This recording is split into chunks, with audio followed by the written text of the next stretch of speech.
Bismillahirrahmanirrahim. Dengan sama-sama merenungkan tentang dosa-dosa kita di masa lalu, mari kita sama-sama tundukkan hati kita. Kita buang ego dan kesombongan kita.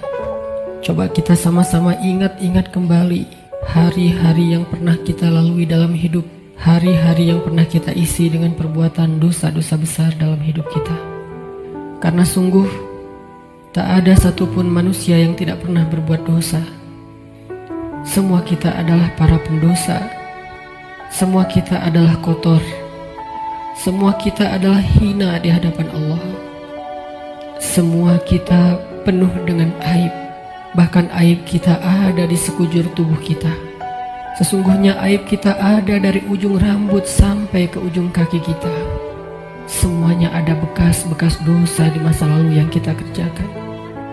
Tidak mungkin ada orang yang tidak punya dosa di antara kita, sehingga dia merasa tidak perlu mengingat-ingat atau memuhasabahi dirinya. Tidak mungkin ada orang di antara kita yang suci sesuci Rasulullah SAW. Bahkan banyak dari kita yang bahkan sampai hari ini mungkin baru saja melakukan dosa besar kepada Allah. Atau mungkin kita tidak melakukan dosa besar tetapi kita meninggalkan perintah Allah yang wajib, dan itu sama dengan dosa besar. Maka teman-teman sekalian, mari sejenak kita renungkan perjalanan hidup kita. Sudah berapa tahun kita pergi dari Allah Subhanahu wa Ta'ala? Coba kita renungkan, sudah berapa tahun kita meninggalkan agama Allah Subhanahu wa Ta'ala? Sudah seberapa tahun kita menjauh dari Allah Subhanahu wa Ta'ala? Sudah berapa tahun kita mengabaikan perintah dan larangan Allah Subhanahu wa Ta'ala? Sudah berapa tahun kita mengabaikan panggilan-panggilan azan untuk menghadap Allah Subhanahu wa Ta'ala? Sudah berapa tahun kita hidup hanya dengan pilihan kita sendiri, seolah-olah kita lebih tahu yang baik dan buruk daripada Allah Subhanahu wa Ta'ala? Sudah berapa tahun kita menjadikan Allah tidak lagi penting dalam hidup kita? Coba renungkan perjalanan hidup kita. Apa yang telah menjadikan hidup kita berantakan selama ini? Hal apa yang telah menjadikan hati kita keras sehingga malas melaksanakan sholat? Hal apa yang telah menjadikan rezeki kita sulit dan bahkan menumpuk hutang selama ini? Hal apa yang telah merusak akhlak kita sehingga kita menjadi pemarah selama ini? Hal apa yang telah menjadikan hubungan kita dengan kedua orang tua kita menjadi renggang selama ini? Tidak ada hal lain, teman-teman, selain dosa. Dosa satu-satunya penyebab hati kita menjadi keras. Dosa satu-satunya yang menjadikan rezeki kita sulit. Kalaupun kita mendapatkan harta, tetapi kita tidak mendapatkan bahagia. Kalaupun kita mendapatkan penghasilan yang besar, tetapi kita tidak mendapatkan keberkahan. Tidak ada yang bisa menjadikan hidup kita berantakan seperti dosa. Dosa yang telah menjadikan kita hubungan dengan orang tua menjadi renggang. Dosa yang telah merusak hubungan keluarga kita. Dosa yang telah menjauhkan kita dari orang-orang solih. Dosa yang telah membuat kita larut dalam kesia-siaan hidup. Tidakkah kita sadar kalau kita adalah pendosa? Apakah kita merasa tidak punya dosa? Sungguh orang yang sedikit dosanya pasti mudah bagi dia untuk bisa menangis ketika sholat. Apakah kita mudah menangis ketika sholat? Sungguh orang yang sedikit dosanya tidak akan pernah bosan membaca dan mendengar Al-Quran dibacakan. Bagaimana dengan kita? Berapa juz bacaan kita dalam sehari? Tidak mungkin hubungan kita dengan Al-Quran menjadi renggang kecuali penyebabnya karena dosa. Cukuplah itu sebagai bukti, teman-teman, kalau kita adalah pendosa. Tidakkah kita merasa diri kita banyak dosa? Apakah hati kita bergetar ketika nama Allah disebutkan? Itu adalah bukti kalau kita banyak dosa yang menyebabkan hati kita membatu dan mengeras. Tidakkah kita sadar kita banyak dosa? Bahwa kita belum mampu benar-benar berbakti dan membalas semua jasa-jasa kedua orang tua kita. Tidak mungkin hubungan kita dengan orang tua menjadi buruk kecuali penyebabnya karena dosa. Tidakkah kita sadar kalau diri kita ini adalah pendosa? Lihatlah, berapa sering kita marah dalam satu hari. Karena sesungguhnya orang yang sedikit dosanya, Allah akan kuatkan kesabarannya dan ditahan amarahnya. Maka teman-teman sekalian, jika semua yang tadi saya sebutkan terjadi dalam hidup kita, kita mudah bosan membaca Al-Quran, kita malas untuk mendirikan sholat, kita jarang ke masjid, kita tidak bisa menahan amarah kita, hubungan kita dengan orang tua tidak baik, nama Allah disebutkan hati kita tidak berasa apapun, maka cukup semua itu menjadi bukti sampai saat ini kita masih menjadi pendosa. Maka marilah teman-teman sekalian, kita akui saja dosa kita. Karena orang yang tidak mengakui dosa-dosa dan kesalahannya adalah orang sombong di hadapan Allah. Akui saja kalau kita adalah pendosa. Kita adalah pendosa yang butuh ampunan Allah. Itulah alasan kenapa kita ada di tempat ini saat ini. Kita adalah pendosa yang butuh kasih sayang dan perhatian dari Allah.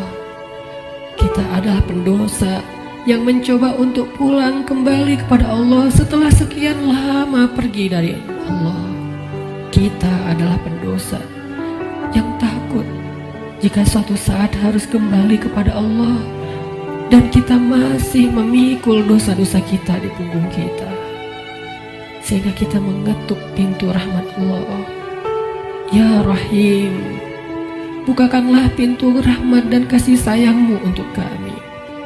Kita mengetuk pintu ampunan Allah. Ya Ghaffar, bukakanlah pintu ampunan untuk kami para pendosa. Kami tidak sanggup pulang bertemu dengan Engkau dengan memikul dosa-dosa.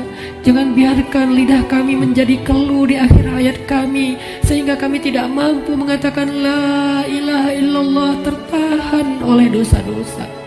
Jangan biarkan kubur kami menjadi sempit, meremukkan tulang belulang kami, gelap gulita, dan tidak ada penolong, tersiksa karena dosa-dosa.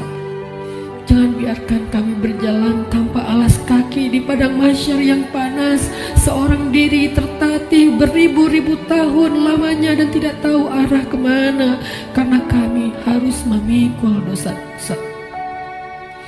Jangan biarkan ya Allah Rasulullah SAW tidak menoleh ke arah kami di padang mahsyar karena terhalang oleh dosa-dosa. Jangan biarkan ya Allah ketika Rasulullah SAW menyambut umatnya di padang mahsyar, memberikan mereka minuman dari telaga Kausar, tersenyum ke wajah-wajah mereka, bersalaman dengan mereka, memeluk mereka dengan penuh perhatian, dan kami terhalang dari semua kebaikan itu karena dosa-dosa. Kami tidak sanggup ya Allah. Seandainya kami bertemu dengan Nabi di padang mahsyar, kami mencoba untuk tersenyum kepada beliau, sedangkan beliau memalingkan pandangannya dari kami, karena beliau tidak mengenal kami, karena wajah kami tertutup dengan dosa-dosa. Jangan biarkan ya Allah kami berjalan melintasi siratmu yang panjang, yang membentang di antara lembah-lembah neraka jahanam, sedangkan kami akan tergelincir karena berat dengan dosa-dosa. Jangan biarkan ya Allah asap, percikan, bahkan api neraka menyakiti ruas-ruas kulit kami, dan kami tidak akan tahan terhadap siksaannya ya Allah. Karena sungguh tidak ada balasan dari dosa kecuali azab darimu ya Allah. Jangan biarkan ya Allah di akhirat kelak ketika teman-teman kami, saudara kami, pasangan kami, keluarga kami, orang-orang yang kami kenal bersuka cita di dalam surgamu, mendapatkan puncaknya nikmat surga, memandang wajahmu, sedangkan kami terhalang dari semua itu oleh dosa-dosa ya Allah. Jangan biarkan lidah kami menjadi keluh dan tidak mampu menjawab pertanyaan-pertanyaanmu ketika Engkau menghisap kami. Engkau bertanya tentang dosa kami satu persatu. Bagaimana kami akan menjawabnya di hadapanmu ya Allah? Jika Engkau bertanya satu demi satu dosa-dosa yang pernah kami kerjakan, yang kami pikir Engkau tidak tahu karena kami melakukannya diam-diam, padahal tidak ada yang tersembunyi dari pandangan-Mu. Engkau Maha mengetahui lagi Maha menyaksikan. Bagaimana kami akan menahan rasa malu di hadapan-Mu seandainya Engkau bertanya tentang aib dan rahasia-rahasia dosa yang kami sembunyikan, ya Allah. Kami tidak akan mampu, ya Allah. Maka ampunkanlah dosa kami, ya Allah. Dengan kasih sayang-Mu yang Engkau berikan di bulan Ramadan, dengan rahmat yang Engkau limpahkan di bulan Ramadan, dengan janji-janji maha benar yang Engkau telah tuliskan untuk kami di bulan Ramadan, bahwa siapapun yang beribadah di bulan Ramadan, barang siapa yang berpuasa di siang harinya, mendirikan sholat di malam harinya, Engkau akan mengampuni dosa-dosa mereka. Maka ampunkan dosa-dosa kami malam ini, ya Allah. Walaupun ibadah kami belum sempurna, walaupun puasa kami belum sempurna, walaupun sholat malam kami belum baik, tidak selalu khusyuk, tapi kami sedang belajar, ya Allah. Maafkan kami, ampunkan dosa-dosa kami. Jangan biarkan satu pun tersisa yang akan menyandung kaki kami di padang mahsyar, yang akan menggelincirkan langkah-langkah kami ketika melintasi sirat. Ampunkan, ya Allah, dosa-dosa kami. Teman-teman sekalian, dulu kita berbuat dosa siang dan malam, kita tidak pernah merasa capek.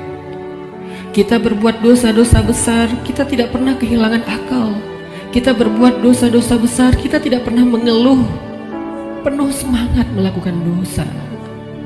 Maka ayo kita tebus. Kita tebus dosa-dosa kita di masa lalu dengan lebih semangat meminta ampun kepada Allah. Jangan mengeluh, mari kita beristighfar kepada Allah Subhanahu wa Ta'ala.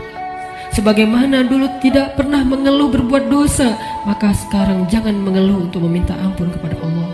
Sungguh, seandainya kita meminta ampun kepada Allah dengan jujur, dengan penuh penyesalan di dalam hati kita, kita ingat setiap satu demi satu dosa yang kita kerjakan dalam setiap senandung istighfar kita. Allah berjanji, Qul ya ibadiyalladzina asrafu ala anfusihim. Katakan kepada hamba-hambaku, wahai hamba-hambaku yang melampaui batas, wahai hamba-hambaku yang dosanya tidak terhitung, wahai hamba-hambaku yang dosanya dia lakukan siang dan malam bertahun-tahun lamanya, ya ibadi. Allah memanggil kita, teman-teman. Ya ibadi, ya ibadi, la taqnatu min rahmatillah, ya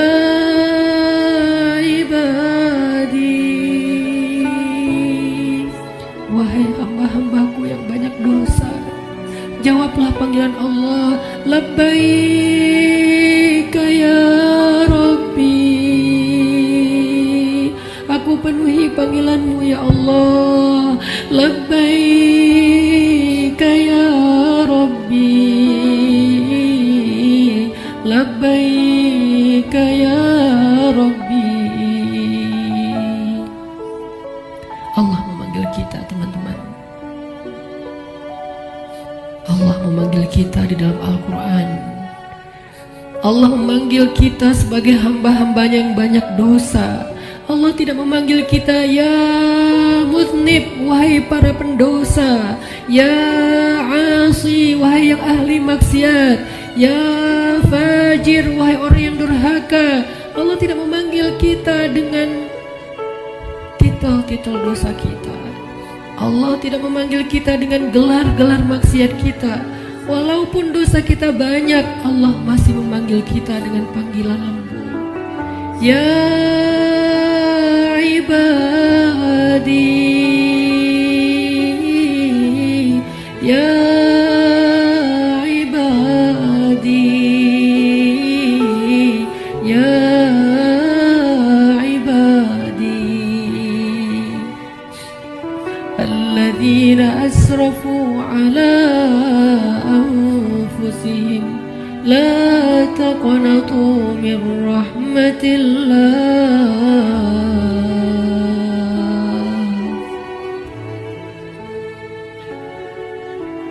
Teman-teman sekalian, jangan sampai kita menjadi orang yang pura-pura tuli ketika dipanggil oleh Allah.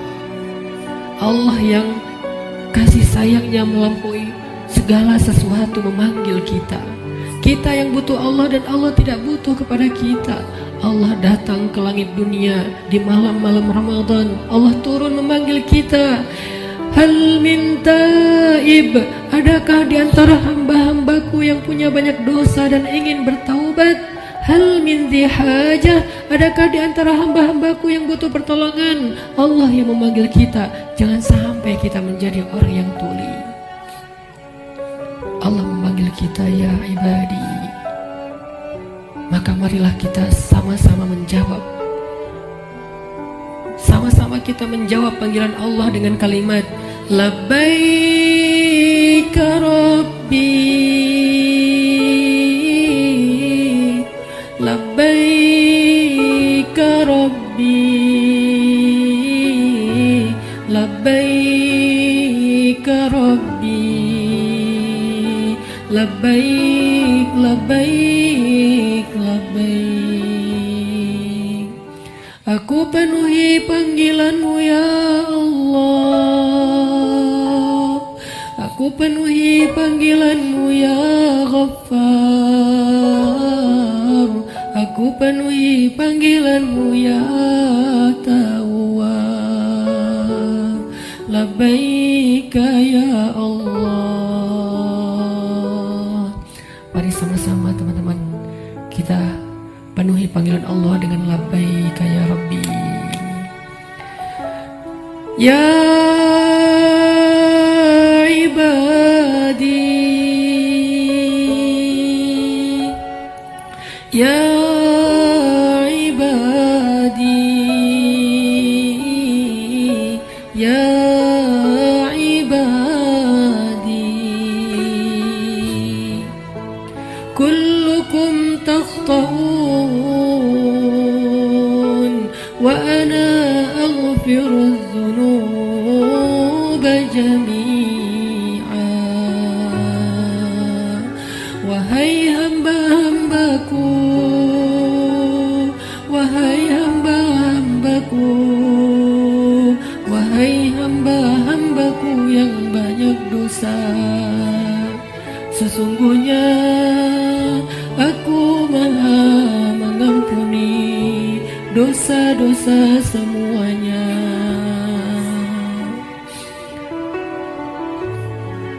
Mari kita jawab panggilan Allah bersama-sama dengan suara yang penuh semangat dan penuh pengharapan. Labbaik Rabbi, Labbaik Rabbi, Labbaik Rabbi, Labbaik, Labbaik, Labbaik, Labbaik ya Ghaffar, Labbaik ya Ghaffar, Labbaik ya Ghaffar, Labbaik, Labbaik, Labbaik, Labbaik ya Tawwab, Labbaik ya Tawwab, Labbaik ya Tawwab, Labbaik, Labbaik, Labbaik, Labbaik ya Allah, Labbaik ya Allah, Labbaik ya Allah, Labbaik, Labbaik, Labbaik, Labbaik ya Rahman,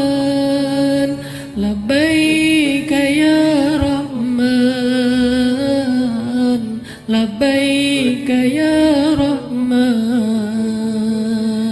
labbaik labbaik labbaik, labbaik ya Rahim, labbaik ya Rahim, labbaik ya Rahim,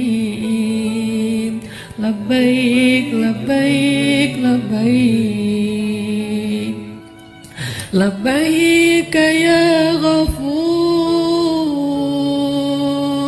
labbaik ya Ghafur, labbaik ya Ghafur, labbaik labbaik labbaik, labbaik ya Hakim, labbaik ya Hakim, labbaik ya Hakim, labbaik labbaik labbaik, labbaik ya Alim, labbaik ya Alim, labbaik ya Alim, labbaik labbaik labbaik. Kami penuhi panggilan-Mu ya Allah, kami penuhi panggilan-Mu ya Rahman, kami penuhi panggilan-Mu ya Ghaffar, labbaik labbaik labbaik. Allah meminta kita untuk bertaubat kepadanya dengan taubatan nasuha. Allah memanggil kita, ya ayyuhalladzina amanu. Jawablah teman-teman, labbaik ya Rabbi, ya ayyuhalladzina amanu, tubu ila Allah.